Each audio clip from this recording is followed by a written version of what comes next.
Pecadores nas mãos de um Deus irado se tornou o sermão mais conhecido de Jonathan Edwards.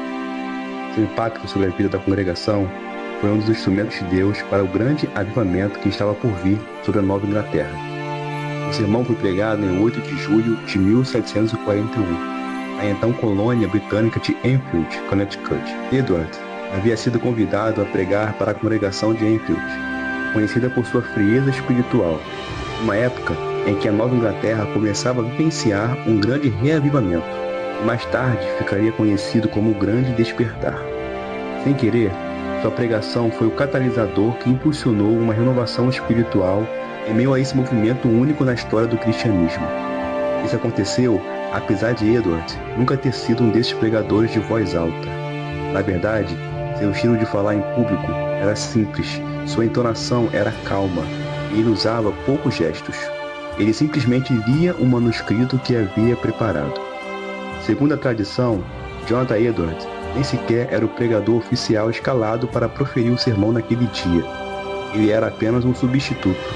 Além disso, a plateia demonstrava certo desinteresse. Não havia uma atmosfera de expectativa ou temor. Muitos, inicialmente, nem sequer prestavam atenção. Em certo momento, Jonathan Edwards começou a pregar. Não sabemos exatamente como ele fez isso, qual estilo usou, qual era seu tom de voz ou qual era sua técnica. Temos apenas alguns relatos daquele dia. Ele leu para os presentes a passagem que se encontra em Deuteronômio 32, versículo 35, que diz: "A mim me pertence a vingança, a retribuição a seu tempo, quando resvalar o seu pé, porque o dia da sua calamidade está próximo, o seu destino se apressa em chegar." Ele então fez 4 comentários iniciais sobre os israelitas descrentes mencionados na mensagem. Primeiro, que eles estavam sempre expostos à destruição. Segundo, que sua destruição seria rápida e repentina. Terceiro, que eles sempre estavam propensos a cair devido ao próprio peso. Quarto, que a razão pela qual eles não caíram foi porque o tempo determinado por Deus não havia chegado. Seguindo o método exegético puritano, antes de buscar aplicar a palavra à congregação, Edwards primeiro estudou a passagem bíblica para chegar ao seu cerne doutrinário. Assim, ele descobriu que sua verdade central era: não há nada que mantenha os ímpios fora do inferno em todos os momentos, exceto a pura vontade de Deus. À medida que o sermão se desenrolava, Edwards começou a adicionar progressivamente ilustrações dos horrores do inferno e da justiça de Deus. As descrições eram tão vívidas que as pessoas sentiam como se o chão pudesse se abrir a qualquer momento e as engolir para as profundezas do abismo e do fogo eterno. Edwards enfatizou o perigo iminente que cada um dos ouvintes enfrentava. Sua iniquidade o torna pesado como chumbo e o faria cair com o grande peso e pressão do inferno. E se Deus o libertasse, você afundaria imediatamente, caindo rapidamente no abismo sem fundo. E sua boa saúde, o fato de você cuidar de si mesmo e dos meios usados para sua subsistência, e toda a sua justiça e retidão, não teriam influência para sustentá-lo e impedi-lo de cair no inferno.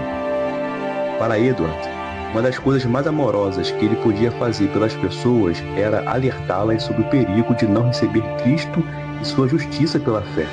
É por isso que ele disse: toda a sua justiça e retidão não tem influência para sustentá-lo e impedi-lo de cair no inferno. Assim como uma teia de aranha não pode impedir a queda de uma pedra.